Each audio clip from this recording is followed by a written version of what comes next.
সুপ্রিয় নবম দশম শ্রেণীর শিক্ষার্থী, তোমরা সবাই কেমন আছো? আশা করি ভালো আছো এবং কি সুস্থ আছো। আজকে তোমাদের হচ্ছে পরিচ্ছেদ 5 ধ্বনি এবং কি বর্ণ।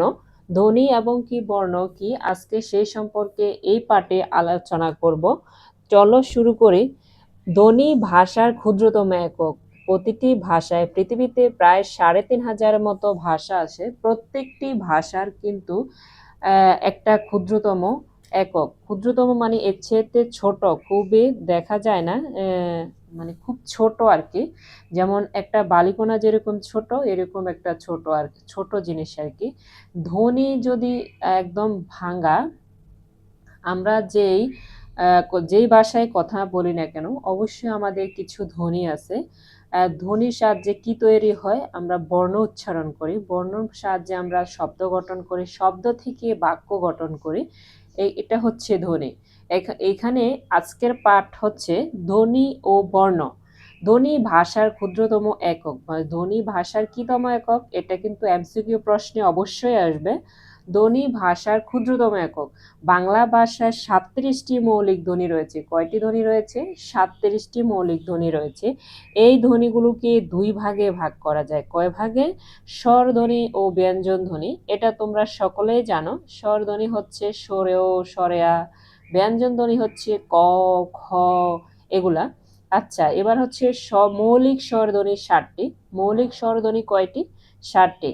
স্বরধ্বনি, মৌলিক স্বরধ্বনি কি কি? এখানে তৃতীয় বন্ধনী দিয়ে কিন্তু দেওয়া আছে। দেখো, রস্যই, এ, আ, স্বরেয়া, অ, ও, রস্যৌ, এগুলা হচ্ছে কি?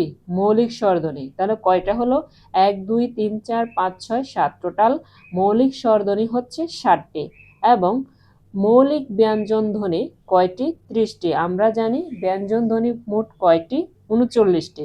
তাহলে মৌলিক ব্যঞ্জন ধ্বনি কয়টি? মৌলিক ব্যঞ্জন ধ্বনি হচ্ছে ৩০টি।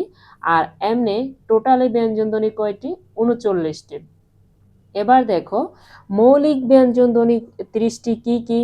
১ নম্বরে প্রথমে কিন্তু বন্ধনী দিয়ে এগুলা পৃথক পৃথক করে দেওয়া আছে।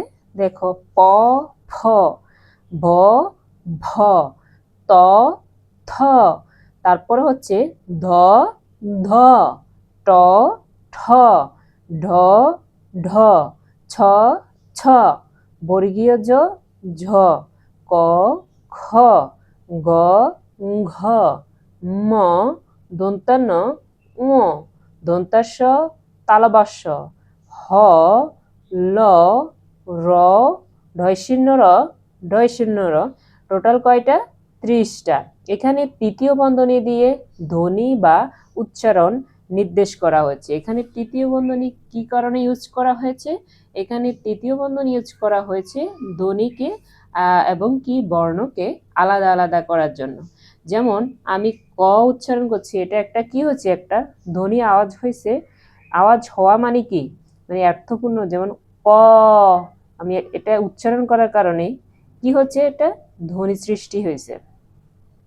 যেসব ধ্বনি উচ্চারণের সময়ে বায়ু মুখ গহ্বরের কোথাও বাধা পায় না, সেগুলোকে স্বরধ্বনি বলে।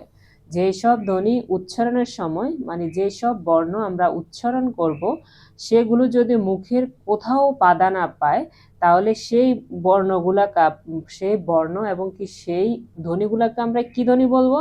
সেই ধ্বনিগুলোকে আমরা বলবো স্বরধ্বনি। যেমন স্বরেও, এটা উচ্চারণ করতে আমাদের মুখের বাতাস অনায়াসে কিন্তু বের হয়ে যায়। তোমরা একবার উচ্চারণ করে দেখো। যেমন স্বরেও, স্বরেয়া, এটা কোথাও বাধা পায় না। এবার আসো অন্যদিকে, যেসব ধ্বনি উচ্চারণের সময় বায়ু মুখের বাইরে বের হওয়ার আগেই বাক প্রত্যঙ্গের বিভিন্ন জায়গায় বাধা পায়, সেইগুলোকে ব্যঞ্জন ধ্বনি বলে।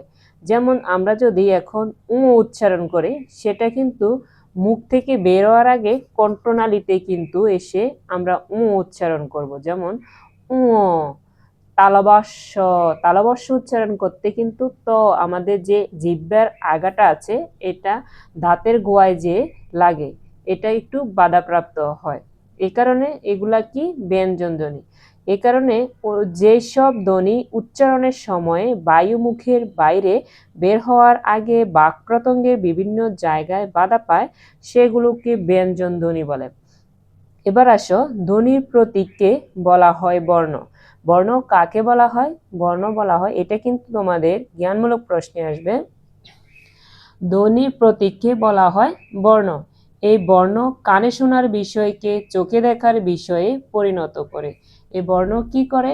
আমরা ধ্বনি কিন্তু কানে শুনি, সেটা তো আর আমরা চোখে দেখতে পাই না।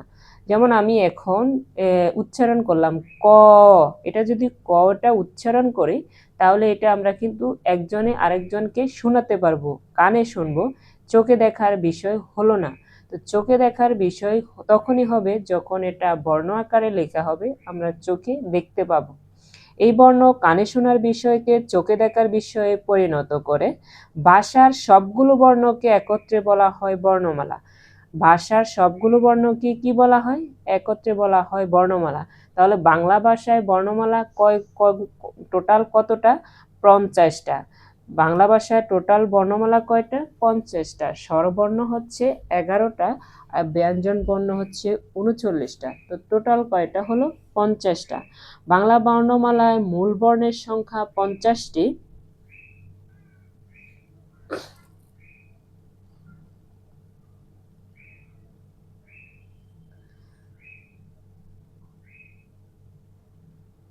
এবার আসো কারবর্ণ। কারবর্ণ মানে হচ্ছে স্বরবর্ণের মোট 10টি সংক্ষিপ্ত রূপ আছে।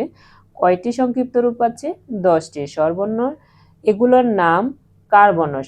স্বরবর্ণের যে 10টি রূপ আছে সেগুলোর নাম কি? কারবর্ণ।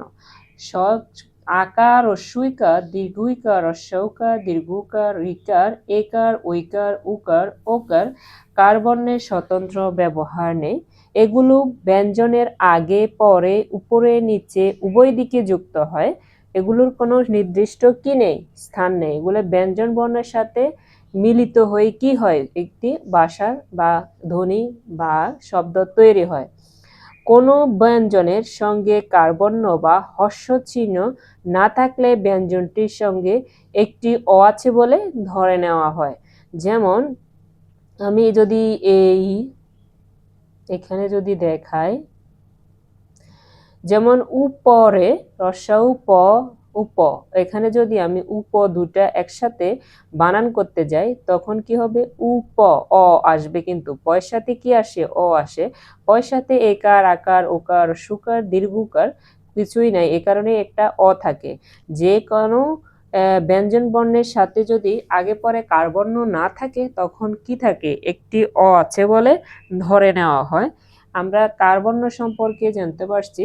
আমরা ধ্বনি ও বর্ণ এই পার্টে, এই পরিচ্ছেদে আমরা ধ্বনি কি সেই সম্পর্ক জানতে পারছি এবং কি কারবর্ণ, ধ্বনি কয়টা বর্ণ এর মধ্যে এ ধ্বনি হয়। আমরা 4টি বর্ণ পাইছি। একটা হচ্ছে কারবর্ণ, অনুবর্ণ, যুক্তবর্ণ, সংখ্যাবর্ণ। আমরা মাত্র কারবর্ণ সম্পর্কে বিস্তারিত আশা করি তোমরা বুঝতে পেরেছ। এবার হচ্ছে অনুবর্ণ। অনুবর্ণ। অনুবর্ণ কাকে বলে? ব্যঞ্জন বর্ণে বিকল্প রূপের নাম হচ্ছে অনুবর্ণ।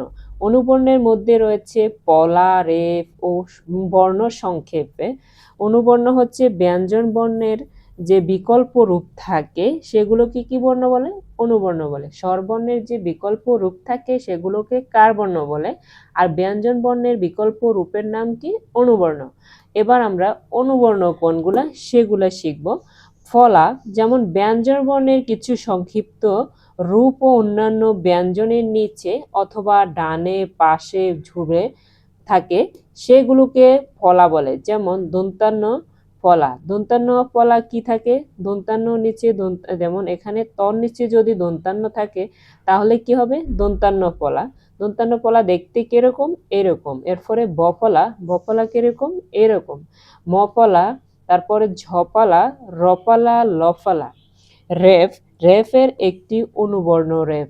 রেফের একটি কি বর্ণ? রেফ, অনুবর্ণ রেফ। বর্ণ সংক্ষেপ। যুক্ত বর্ণ লিখতে অনেক সময় বর্ণকে সংক্ষেপ করার প্রয়োজন হয়। যুক্ত বর্ণ লিখতে বর্ণকে অনেক সময় কি করা হয়? সংক্ষেপ করা প্রয়োজন হয়। এগুলো বর্ণ সংক্ষেপে, যেমন এখানে হচ্ছে উ, ধ, দন্তান্ন, ম, দন্তাস্য যোগ মধ্যাস্য, দন্তাস্য ইত্যাদি। এগুলা কি? এগুলো হচ্ছে বর্ণ সংক্ষেপ, অর্থাৎ এখানে হচ্ছে খণ্ডত। বর্ণটি ত এর একটি বর্ণ সংক্ষেপ যা বাংলা বর্ণমালার স্বতন্ত্র বর্ণ হিসেবে স্বীকৃত। এবার আসো যুক্ত বর্ণ। যুক্ত বর্ণ। যুক্ত বর্ণ কিন্তু একাধিক হয়। যুক্ত একাধিক বর্ণ যুক্ত হয়ে যুক্ত বর্ণ তৈরি হয়। যুক্ত বর্ণ কিভাবে তৈরি হয়?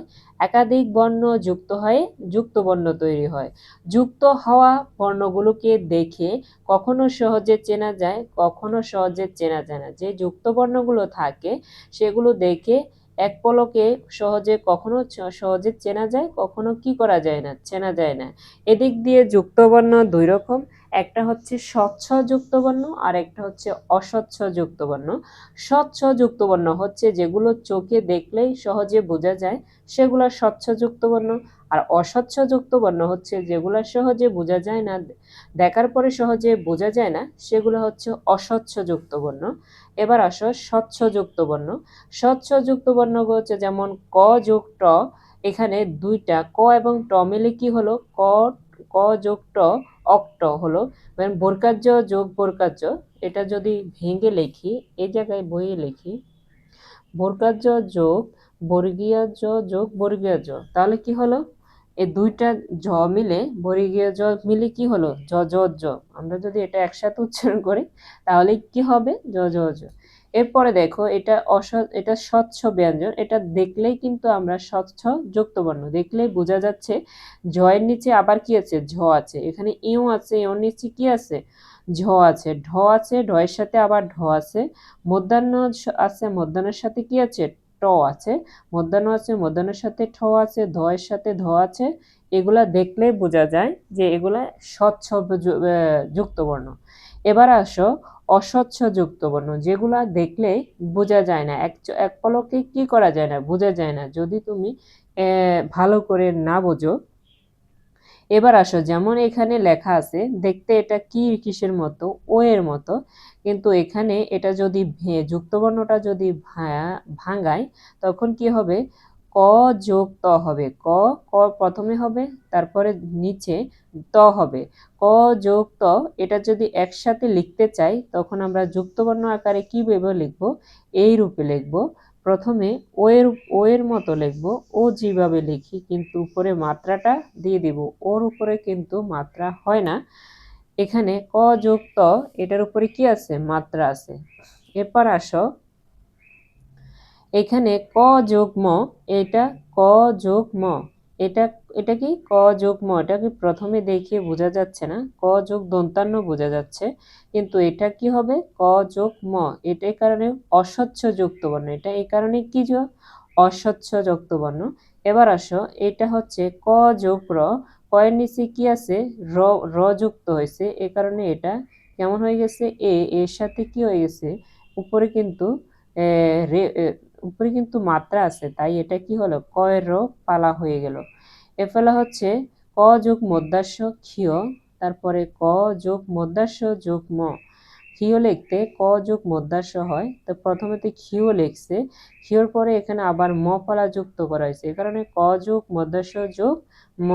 এরপরে এটা যদি দেখো, এটা দেখি উপায় আছে যে ক যোগ দন্তাস্য হবে, কারণ এটা ক যোগ দন্তাস্যই হয়েছে, যেমন কক্সবাজার লিখতে ক যোগ দন্তাস্য হয়। এরপর হচ্ছে ঘ, এখানে ঘর নিচে কি আছে? রস্যকার আছে, ঘ যোগ রস্যাও। এরপর আছে ঘ নিচে কি আছে? ধ আছে। এটা প্রথম দেখাতেই বোঝা যাচ্ছে না যে ঘয়ের নিচে ধ আছে এই যুক্ত বর্ণটা, এ কারণে এটা অস্বচ্ছ যুক্ত বর্ণ। এখানে ঘ যোগ ধ, এটা হবে কি? ঘ যোগ ধ। এরপরে আসো, এরপরে হচ্ছে ম উ যোগ ক, উ যোগ টি ক। এভাবে অনেকগুলো, এভাবে যতগুলো যুক্ত বর্ণ আছে, আরো অনেক যুক্ত বর্ণ আছে, কিন্তু যতগুলো আছে সবগুলো এখানে দেওয়া হয়েছে। এবার আসো সংখ্যা বর্ণ। বাংলা ভাষায় সংখ্যা নির্দেশের জন্য 10টি সংখ্যা বর্ণ রয়েছে। বাংলা ভাষায় নির্দেশের জন্য 10টি সংখ্যাবর্ণ রয়েছে 1 থেকে 9 পর্যন্ত, 1 থেকে 9 পর্যন্ত এবং কি 0 পর্যন্ত। তাহলে টোটাল 1 থেকে 9 পর্যন্ত 9 আর 0 সহ 10, টোটাল কয়টি আছে? 10টি। 10টি সংখ্যা নির্দেশ আছে বাংলা ভাষায়। প্রিয় শিক্ষার্থী, তোমরা আশা করি বুঝতে পারছো ধ্বনি এবং বর্ণ কি।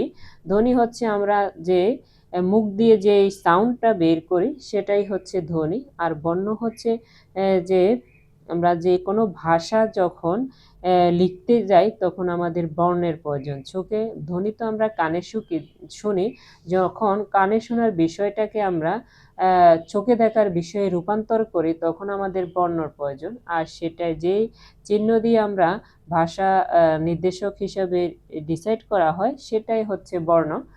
সহজ কথা, যেটা আমরা লিখতে ব্যবহার করি, লেখা আমাদের মনের ভাব লিখতে প্রকাশ করি, সেটাই হচ্ছে কি বর্ণ। আর ধ্বনি যেটা আমরা কানে শুনি সেটাই হচ্ছে আমরা ধ্বনি। প্রিয় শিক্ষার্থী, তোমরা অবশ্যই বুঝতে পারছো, আর যে জায়গায় তোমাদের বুঝতে অসুবিধা হচ্ছে অবশ্যই তোমরা কমেন্টস করে জানাবে।